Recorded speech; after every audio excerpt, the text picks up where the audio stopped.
या आपने ना 15 से आगे ना ये क्वेश्चन खुद करने हैं, 29 तक एमसीक्यू, हम बाकी सवाल करते हैं।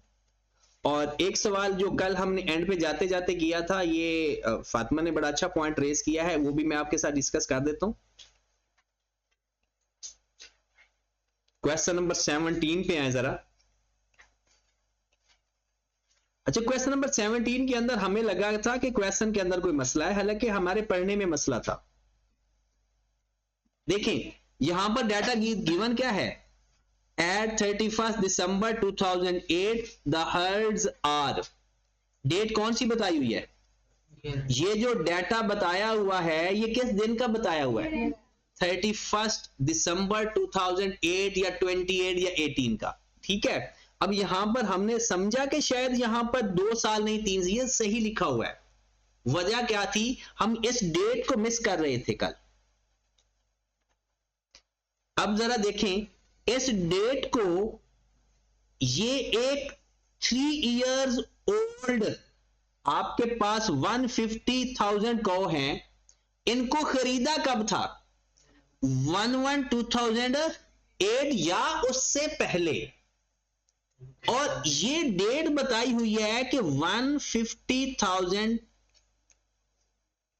3 साल एज है, वो कब एज है, 31 दिसंबर को।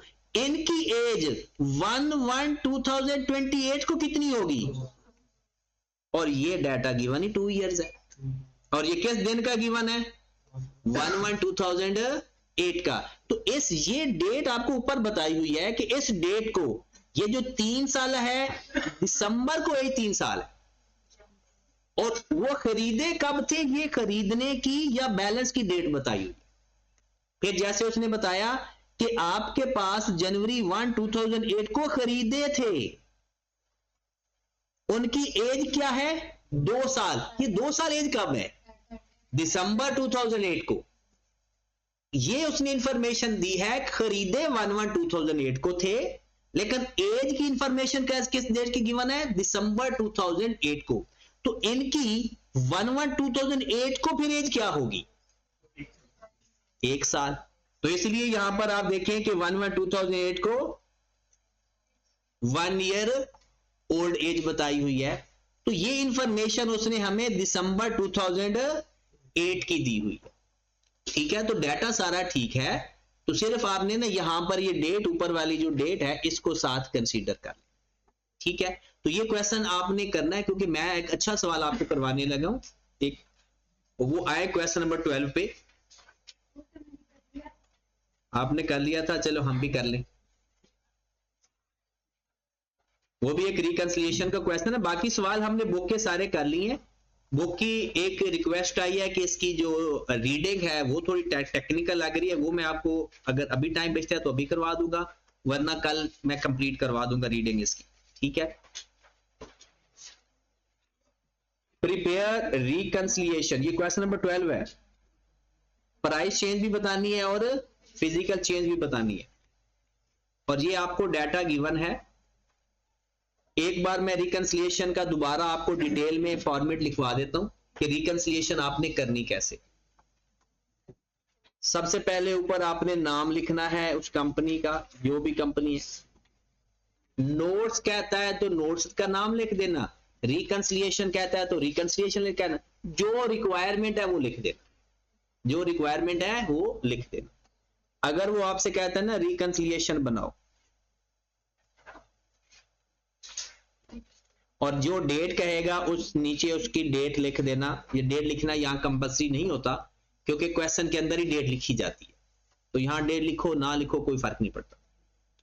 यहां पर हम लिख देंगे 1/1/2025, जो साल होगा। सबसे पहले आप लिखोगे आपके पास ओपनिंग बैलेंस क्या है।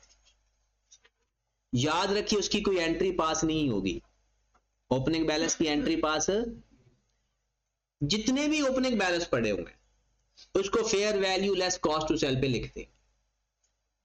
अज्यूम करते हैं आपके पास 200 कोई थे, उसकी fair value less cost to sell, यहां पर वो अमाउंट लिख देंगे, इसे हम बोलते हैं ओपनिंग बैलेंस। एक से ज्यादा भी हो सकते हैं, एक से ज्यादा भी हो सकते हैं। फिर उसके बाद आप देखोगे एडिशन, ये एडिशन है परचेज वाला एडिशन। अगर आप कोई खरीदोगे, अगर कोई आप खरीदोगे तो वो यहां पर लिख दोगे, मिसाल के तौर पर आपने 150 नए खरीदे और उसको भी fair value less cost to sell. अब एक नई बात यहां पर आप देखोगे कि अगर जो न्यू बॉर्न है, आई कैप उसको फिजिकल चेंज कंसीडर करता है। न्यू बॉर्न को ड्यूरिंग द ईयर, एक तो होता है ना साल के स्टार्ट में, वो नहीं, during the year new born को आई कैप फिजिकल चेंज के अंदर कंसीडर करता है और अपने सॉल्यूशन में भी फिजिकल चेंज के अंदर लेता है। बट अगर आप अलग से लिख दोगे तो मेरे ख्याल में उसे गलत नहीं करना चाहिए। अब ये मेरा ख्याल है, बहुत सारे टीचर्स का भी ये ख्याल है, लेकिन आई कैप का जब सोल्यूशन देखोगे आप, जो एक तो होता है ना साल के शुरू में न्यू बॉर्न, वो तो ब्रॉडऑन के अंदर आ जाएगा। साल के शुरू में अगर कोई न्यू बॉर्न पढ़े होंगे वो साल के शुरू में आ जाएगा। ड्यूरिंग द ईयर बात हो रही साल के जब, तो क्योंकि वो कहता है कि ये भी एक टाइप का फिजिकल चेंज है, एक फिजिकल एडिशन हुआ है, एक फिजिकल। उसका लिखने का तरीका मैं सिखा देता हूं। अगर आप न्यू बॉर्न को यहां पर लिखोगे, ये मैं कलर चेंज करके लिख देता हूं,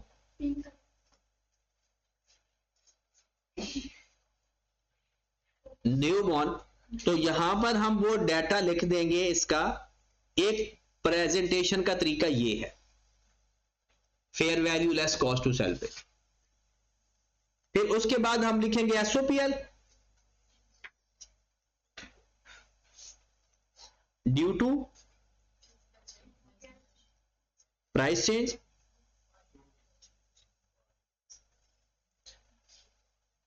और due to physical change, due to price change और ड्यू टू फिजिकल चेंज। अब प्राइस चेंज की वजह से जो आएगा वो प्राइस चेंज के सामने लिख देंगे, जो फिजिकल चेंज की वजह से आएगा वो फिजिकल चेंज की वजह से लिख देंगे। उसके बाद ये जो आपने रेड कलर में लिखा है वो आप चाहे यहां फिजिकल चेंज में लिख सकते हैं साथ न्यू, चाहे आप न्यू बॉर्न अलग से लिख दे, सेपरेटली करना तो ऐड ही है ना, या फिजिकल चेंज के अंदर लिख दें, एक ही बात है। लेकिन ये सवाल आपको सही परेशान टेस्ट में करेगा। अभी तो हम बुक के तो सारे सवाल कर लिए हैं हमने, टेस्ट में वो सवाल मैंने डिजाइन किया हुआ है, इस टेस्ट में नहीं नेक्स्ट टेस्ट में, तो उसमें आपको वो एक चेंज नजर आएगा। वो चेंज क्या होगा, मैं चाहता हूं कि वो एक दफा खुद कंसीडर करो, फिर उसको जब डिस्कस करूंगा तो फिर ओके हो जाएगा। वो बता दिया मैंने। उसके बाद फिर क्या आएगा, क्लोजिंग बैलेंस। क्लोजिंग बैलेंस, अब या तो आप ये लिखने के बाद सारा प्लस माइनस करोगे तो हमारे पास क्लोजिंग बैलेंस आ जाएगा, या एक रिवर्स अप्रोच है कि पहले हम क्लोजिंग बैलेंस फाइंड कर लेते हैं फिर एसओपीएल आ जाएगा। लेकिन एसओपीएल अगर अलग अलग फाइंड करना है तो पहले अलग अलग फाइंड करेंगे, क्लोजिंग बैलेंस फिर बैलेंस आएगा। और अगर सेपरेट चेंज नहीं है तो क्लोजिंग बैलेंस पहले फाइंड कर लो, एसओपीएल बैलेंसिंग फिगर फाइंड कर। अब ये क्वेश्चन अपना देखिएगा जरा, क्वेश्चन नंबर 12, इसमें हमने रिकंसिलिएशन बनानी है। Navapur farming limited on a dairy heard 1/1/2022 the herd had 100 animals that were 2 years old। अब देखिए इस डेट की ये एज है। पिछला सवाल बड़ा टेक्निकल था, टेक्निकल नहीं था, बस वो पढ़ने डेट को कंसीडर नहीं किया था। ये सवाल टेक्निकल नहीं है। 1/1/2002 को 100 एनिमल थे, उनकी एज क्या थी, 2 साल।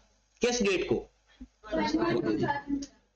एड 50 न्यूली बॉर्न, ये किस टाइम डेट, किस दिन की बात हो रही है, फर्स्ट 1/1/2002। एज कितनी है, 0 ईयर्स। एज कितनी है, 0 year. 31 December 2022 year and, further 3 calves were born। ये कब? ईयर एंड के ऊपर। None of the herd dead during the period. NFL incurred total farm maintenance cost is 1. अच्छा, ये 1.2 मिलियन याद रखें, रिकंसिलिएशन में कहीं नहीं आएगी। इसकी एंट्री पास हो सकती है maintenance expense debit cash credit, और ये दूसरा एक्सट्रैक्ट में आ सकता है, अदरवाइज इसका कहीं कोई रोल नहीं है। Relevant fair value less cost to sell. अब आपके पास कितने टाइप के एनिमल्स हो गए? 3 टाइप के। एक ओपनिंग हो गया, ओपनिंग के अंदर न्यूबॉर्न भी है और 2 इयर्स भी है, और फिर साल के एंड पे न्यूबॉर्न है। डन। सबसे पहले आप लोगों ने परेशानी की बजाय क्या क्या सोचना है? पहले ओपनिंग बैलेंस लिखें, fair value less cost. Purchase है तो वो लिखें, न्यूबॉर्न है तो उसको या तो फिजिकल चेंज में लिख दें या अलग से लिख दें, राइट? तो सबसे पहले हम ओपनिंग बैलेंस लिखते हैं।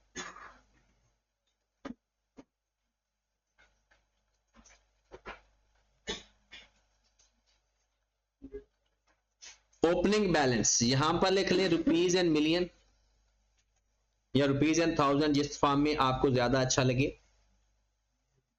1000 में लिख लेते हैं, या मिलियन तक शायद अगर ना जाए तो। आपके पास ओपनिंग में कितने थे? 100 को 100 एनिमल, 100 मल्टीप्लाइड बाय 1122। 1122 को उनकी फेयर वैल्यू क्या थी? 1122 को 2 इयर्स ओल्ड की फेयर वैल्यू क्या थी? ये बात समझ लगी? Multiplied by 65,000। हम ना रुपीज एंड 1000 कर लेते हैं, तो कितना आ जाएगा? 6500। और न्यूबॉर्न कितने थे? 50। अब जरा खामोशी, जिससे पूछे वही जवाब दे। इस 50 की मैं फेयर वैल्यू क्या लूंगा इस डाटा से? डाटा नजर आ रहा है ना सबको? हाँ मुनीब, इसकी फेयर वैल्यू क्या लूंगा?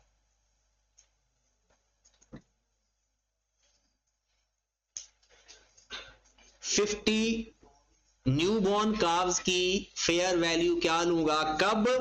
1/1/2022। कितनी? 30,000। क्लियर होगी बात? न्यूबॉर्न और ये डेट, इनको सेग्रीगेशन में प्रॉब्लम आ सकता है पेपर में, आपको वैसे कोई प्रॉब्लम नहीं आना। तो क्या करेंगे जी? 50 मल्टीप्लाइड बाय 30, कितना आ गया? अब अगर 2 कॉलम बनाते हो तो 2 कॉलम भी बना सकते हो, नेट करके आगे लिख दो। अगर एक सिंगल कॉलम में जाते हो तो सिंगल कॉलम भी बन सकता है। ये बात खत्म हो गई। अब अक्सर आपने बुक में देखा होगा, कुछ इस तरह से लिखा होगा बुक में, इसका टोटल करके इसके नीचे कितना आ गया?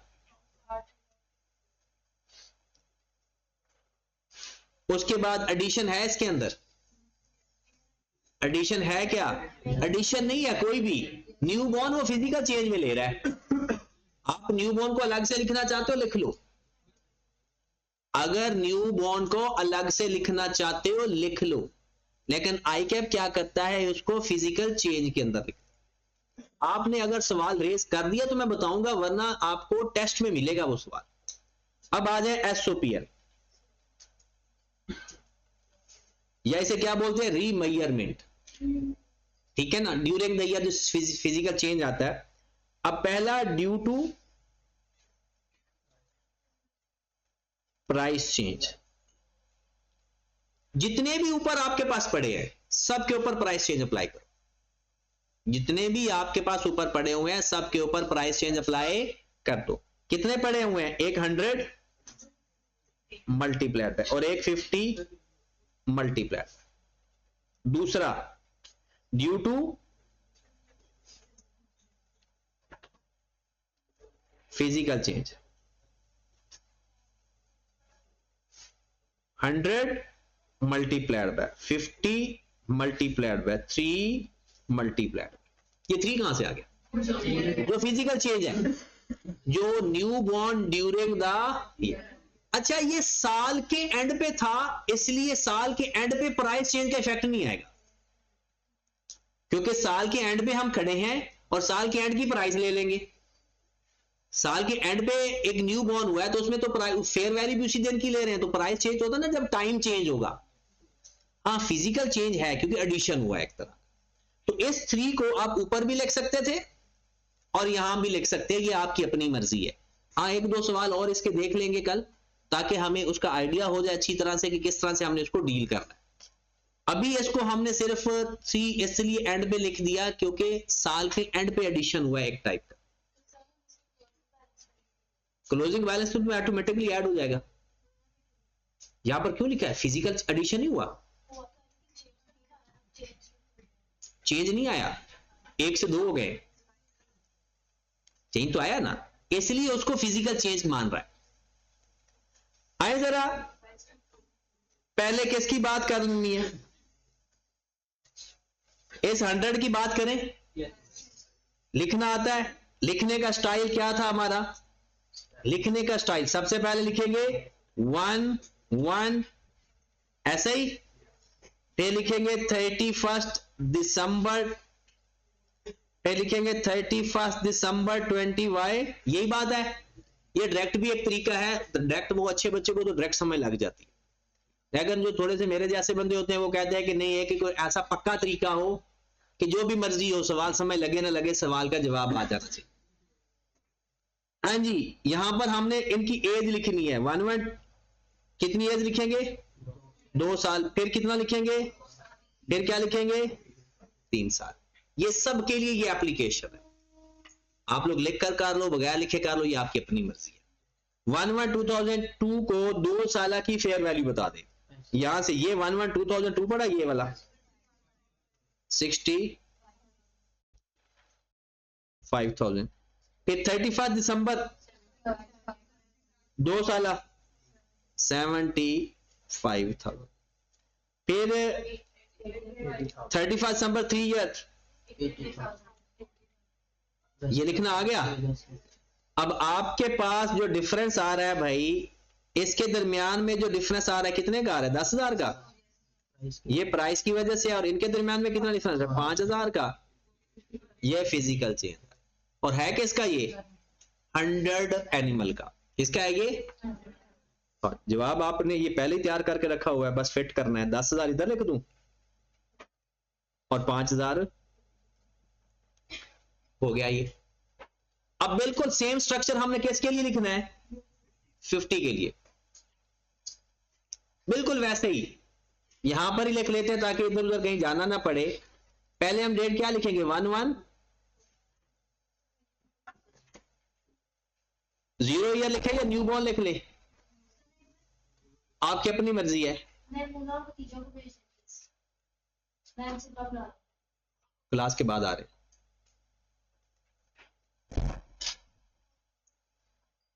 0 ईयर्स,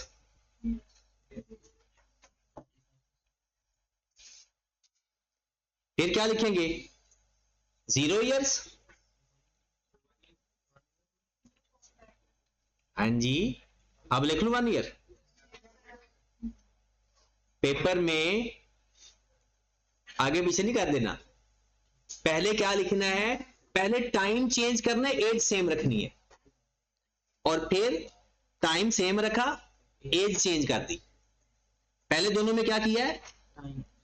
टाइम चेंज है, एज सेम है, और फिर अगले दोनों में टाइम चेंज है, सो टाइम सेम है, एज चेंज। हाँ जी, अब इसको पकड़े जरा, कहां से पकड़ना है? 1/1/2002 0 ईयर्स। 1/1/2002 0 ईयर्स। अब 0 ईयर्स के ऊपर फेयर वैल्यू क्या है? 30,000। दिसंबर और 0 ईयर्स, ईयर एंड है और 0 ईयर्स है, 50,000। फिर दिसंबर है और साल 1 है, 60,000। इनके दरमियान में कितने का डिफरेंस आ रहा है? और इनमें ओवरऑल डिफरेंस वाला कितना है? 30,000 है। यहां पर 20,000 लिख दूं और यहां पर अब आ गया 3 साल, जो 3 काज हुए हैं। अब ये साल के एंड पे न्यू बॉर्न हुए हैं, ये तो अभी रिकॉग्नाइज करने हैं। साल के एंड में हुए हैं ना इसमें कोई प्राइस चेंज आएगा, ना इसमें कोई फिजिकल एडिशन हुआ है, इसलिए आई कैप इसको फिजिकल चेंज में लिखता है। अगर हम इसको ऊपर न्यू बॉर्न के नाम से लिख देते तो किस डेट को लिखते? दिसंबर। तो दिसंबर में ना तो प्राइस चेंज है और ना कोई फिजिकल चेंज है, क्योंकि यहां टाइम चेंज हुआ है और ना फिजिकली चेंज हुआ है। तो जैसे ही ये पैदा हुआ हम किस पे लिखेंगे? दिसंबर fair value less cost to sell. अब दिसंबर में fair value less cost to sell newborn की कितनी है? 50,000। खत्म होगी बात। सिर्फ अब इसमें एक चीज आपके पास, 2 चीजें इस सवाल के अंदर जो नहीं है, एडिशन नहीं था और एक मिड ऑफ द ईयर कहीं अगर नया मेहमान आए तो। ये 2 बातें इस सवाल के अंदर डिस्कस नहीं हुई।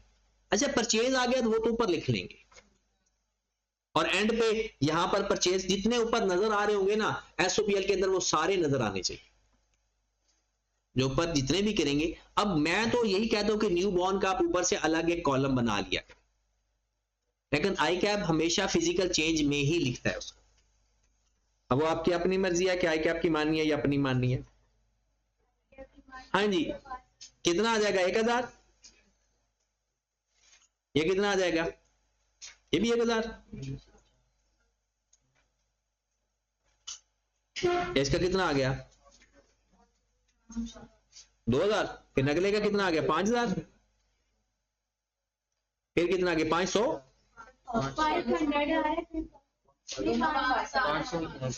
ऊपर वाले का भी 500 है। सर जी 3 जीरो तो 500 आएगा। सर ऊपर वाले का 5 था। किसका आएगा? 500 आएगा। सर ऊपर वाले का 5000 है, नीचे वाले का 500। इसका दोनों का 500 है। हाँ तो 500 लिख तो दिया है। नीचे वाले का कितना है? जो 500 है वो 5000।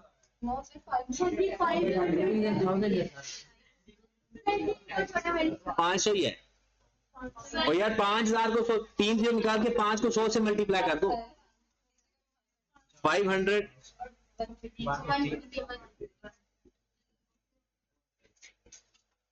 कितना आ गया? Closing balance.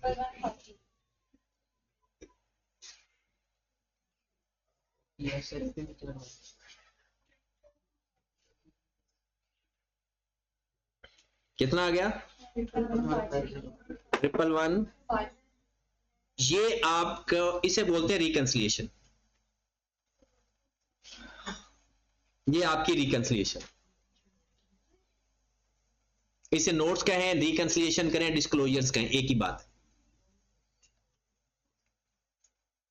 ठीक है। सजावल सुबह आया था? नहीं आया था? आज का लेक्चर भी नहीं आना। आपने कहा था आप रिकॉर्डिंग स्टार्ट करें, मैंने हर हाल में आना। और आपने जब सुबह उठा होंगे आप होंगे अच्छा लेक्चर आ जाना है, चलो फिर सो जाओ। सही सी बताना, ये दिमाग में बात आई थी यार, आई थी ना?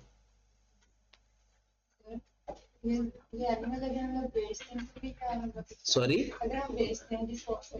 क्या करें? डिस्पोज करेंगे तो माइनस हो जाएगा। एडिशन वही है, डिस्ट्रॉय तो वही होते हैं, ओपनिंग बैलेंस। एडिशन है तो ऐड, डिस्पोजल है तो माइनस। जब वो है ही नहीं हमारे पास, प्राइस इफेक्ट एंड पे देखा जाता है, उस वक्त डिस्पोज कर देंगे उसको फेयर वैल्यू लेस कॉस्ट से। पहली बात तो यह है, मेरा नहीं ख्याल कि आपको डिस्पोजल का सवाल आएगा। उसकी वजह यह है कि क्योंकि एक भी डिस्पोजल का सवाल हमारे सिलेबस में अभी तक नजर नहीं आया। इन केस है सारा वही डिस्पोजल, अगर हमने करना है तो इस दिन जिस फेयर वैल्यू पे ब्रॉडऑन के अंदर है उसी फेयर वैल्यू से माइनस हो जाएगा। वो 1 मिनट क्या कर रहे हो यार? सवाल पता क्या चल रहा है? अगर ड्यूरिंग द ईयर डिस्पोज करते राइट। जब हम डिस्पोज करेंगे ना, ये प्रैक्टिकल आप वैसे अभी तक बड़े नहीं हो पा रहे। मेरा ओपनिंग बैलेंस पड़ा हुआ है, fair value less cost to sell 20 रुपए, ठीक है, ओपनिंग है। इसमें से मैंने एक ऐसा एसेट बेच दिया जिसकी fair value less cost to sell 5 रुपए थी, इसके अंदर ही है वो, ठीक है। अब अगर मैं इसमें से माइनस करूंगा तो किस वैल्यू से माइनस करूंगा? 5 रुपए से। मेरा जो बायोलॉजिकल एसेट क्रेडिट हो जाएगा 5 रुपए से। अब मैं जो बेचूंगा मार्केट के अंदर, वहां बेचूंगा fair value less cost to sell पे, राइट। मतलब मेरा जो कैश आएगा वो तो उसकी मार्केट वैल्यू पे आएगा ना, वो आ जाएगा सपोज दैट 7 रुपए, 2 रुपए का डिफरेंस है, गेन ऑन डिस्पोजल, एसओपीएल। अब मेरे एसेट के अंदर वो 5 रुपए से शामिल था, 5 रुपए से निकल गया, जो 2 रुपए का गेन आया वो अलग से एसओपीएल में रिकॉर्ड होगा। रिकंसिलिएशन के अंदर गेन या लॉस नहीं आता। तो जितने से आपके ब्रॉडर पड़ा हुआ था उसके अंदर जिस वैल्यू से अवेलेबल है ना, निकलेगा उसी वैल्यू से। उसका अगर जो डिफरेंस है, आपने ज्यादा वैल्यू का अगर बेचा है तो फिर आपने जो डिफरेंस है, कम पे बेचा है तो लॉस हो जाएगा, ज्यादा पे बेचा है तो गेन हो जाएगा। हाँ, मर गया तो वो अपनी इस वैल्यू से सारे का सारा लॉस है। आपने रिकॉग्नाइज किया हुआ था 5 रुपए का ओपनिंग, अब तो वो खत्म हो गया, एसओपीएल आ जाएगा, बायोलॉजिकल एसेट क्रेडिट हो जाएगा। हाँ, अगर उसकी स्क्रैप से कुछ पैसे मिल सकते हैं, क्योंकि देखिए ना जानवर है, आपने क्योंकि यहाँ पिएगा मुस्लिम, हम क्या करते हैं उसको दफना देते हैं जो अगर मर जाए तो, और क्या करते हैं और आपके अच्छा वो जो थोड़े से बाशोर लोग होते हैं ना वो दफना देते हैं, जो छीकू टाइप होते हैं ना वो ऐसे फेंक देते हैं, और वो फिर आपको पता है एनवायरमेंटल इशू हो जाते हैं। तो उसमें होता क्या है, नहीं ये हमारे यहाँ तो कोई जानवर की अगर डेथ हो जाए ना तो उसको दफना देते हैं ताकि ना वो माहौल, वो बदबू वगैरह पैदा हो जाती है ना थोड़े।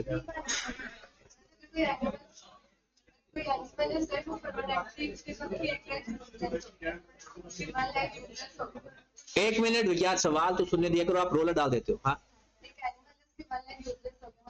1 लाख यूजलेस हो गया, वो तो उसकी वैल्यू कम हो जाएगी ना। तो देखिए ना, अगर बेचेंगे, हमने उसको लिखा किस वैल्यू पे था, उससे क्रेडिट हो जाएगा, और किस पे बेचा है डेबिट हो जाएगा, डिफरेंस एसओपीएल में चला जाएगा। आप देखिए ना, सवाल सुने, आपके पास एक एनिमल था, वो किसी वजह से बीमार हो गया या डिसेबल हो गया, किसी कोई मसला उसको हुआ, हम क्या कर देंगे उसको लिख, वो था 5 रुपए का, अब 5 रुपए से हमने निकाल दिया, क्रेडिट कर दिया। आपने उसको बेचा 5 रुपए का, चाहे 1 रुपए का, या 0.5 का, जितने का भी बेचा, कैश डेबिट, जो डिफरेंस है एसओपीएल। हाँ, ड्यूरिंग द ईयर क्यों लेंगे, हम रिपोर्टिंग कर रहे हैं। अब इस तरह तो पल पल प्राइस चेंज हो रही है, तो हम प्राइस चेंज तो at the end of the year ही लेंगे ना, कि जब हमने रिपोर्ट करना है। ठीक होगी बात? चलें जी, इसके अंदर अब आप लोगों का एक और सवाल है, इसके अंदर 2 सवाल थे, यहां पर और भी एक सवाल है, extract of the financial statement. Extract का पता है ना कैसे लिखते हैं, और अगर रिकंसिलिएशन के साथ एक्सट्रैक्ट आए तो आपका क्वेश्चन बहुत आसान हो जाता है।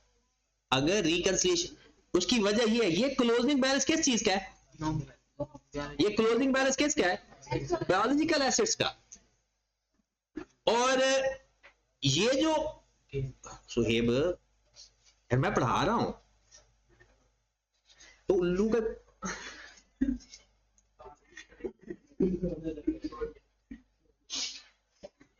रिकॉर्डिंग हो रही है यार, माजरत, फील कर लो जो मैं कहना चाह रहा हूं, ठीक है?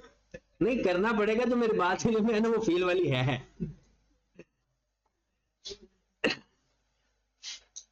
हाँ जी, अब मेरे ख्याल में ना मैं हुजैफा को अलग से गालियां दिया करूं, तुझे अलग से दिया करूं, वो फरोख एंड पे बैठा उसको अलग से दिया करूं। मतलब आप सवाल जब रेज होता है ना, क्लास का मकसद होता है कि कोई सवाल पूछे तो पता चले इस सवाल का जवाब क्या है।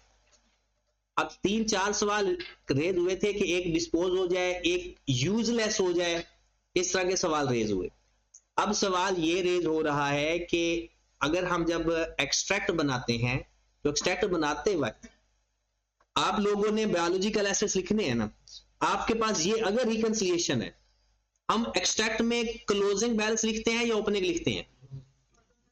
अगर किसी को एक्सट्रैक्ट का सही वाला मतलब पता है ना, एसओएफपी के अंदर क्लोजिंग बैलेंसेस आते होते हैं और एसओपीएल के अंदर फॉर द ईयर ट्रांजैक्शन आती है। साल के एंड तक जो दरमियान में काम हुआ है वो एसओपीएल है और जो एंड पे है वो एसओएफपी है।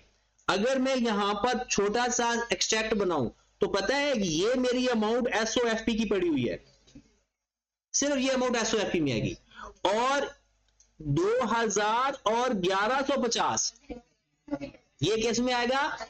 एसओपीएल के अंदर आएगा। बस यही एक्सट्रैक्ट है। मेंटेनेंस कॉस्ट भी अलग से आएगी, वो तो अलग से, अगर कोई हमारे पास फीड स्टॉक पड़ा हुआ है या हमारे पास कोई मिल्क स्टॉक पड़ा हुआ है वो अलग से आएगा। मैं इस एक्सट्रैक्ट की बात कर रहा हूं। इस रिकंसिलिएशन के अंदर जो हमारा गेन या लॉस आया है वो किस में चला जाएगा? एसओपीएल के अंदर। और जो कैरीड ऑन हमारा पड़ा है वो किस में चला जाएगा? एसओएफपी के अंदर। और तीसरी बात, अगर हमारे क्वेश्चन के अंदर स्टेटमेंट के अंदर कोई ऐसी वैसी चीजें हैं, अदर इनकम या एक्सपेंस या कोई other assets and liabilities, even के पीपीई का डाटा भी हो सकता है। एक्सट्रैक्ट में तो सब कुछ आता है। तो वो जैसे यहां पर आप क्वेश्चन के अंदर वो कहता है 1.2 मिलियन के आपके पास मेंटेनेंस एक्सपेंस है। तो अगर मैं यहां पर एसओएफपी अगर लिखता हूं यहां पर तो लिखूंगा नॉन करंट एसेट्स और उसके नीचे लिखूंगा बायोलॉजिकल एसेट्स। कितनी अमाउंट के? 111। और अगर मुझसे कोई एसओपीएल पूछेगा मैं अदर इनकम में लिख दूंगा 111 था। नहीं 2000 प्लस 1150 3150 31 और 1200 में लिख दूंगा मेंटेनेंस एक्सपेंस। ये मेरे एक्सट्रैक्ट बन गए। और पेपर में आई क्या बार बार पिट रहा है कि स्टूडेंट्स को वैल्यू एक्सट्रैक्ट करनी नहीं आ रही, हालांकि सिंपल इनकम एक्सपेंस लिखते हैं एसओपीएल के अंदर हर तरह का। अगर यहां पर कोई बेरर प्लांट होता वो IA16 में जाता है, एसओएफपी के अंदर आता।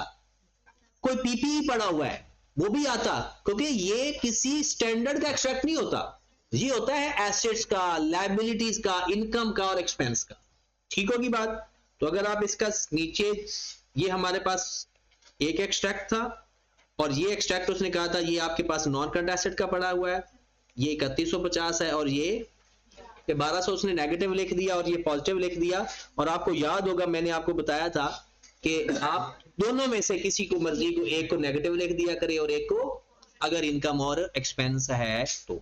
ठीक है, तो ये टॉपिक हमारा कंप्लीट हो गया। कल मैं इसकी बुक रीडिंग और 2 और सवाल करवाऊंगा जिसके अंदर रिकंसिलिएशन सिखाऊंगा और एक्सट्रैक्ट सिखाऊंगा, जिसमें परचेज भी होगा और new born for during the year होगा, एंड में नहीं ड्यूरिंग द ईयर होगा। ठीक है, तो ये टॉपिक हमारा फिर खत्म हो जाएगा।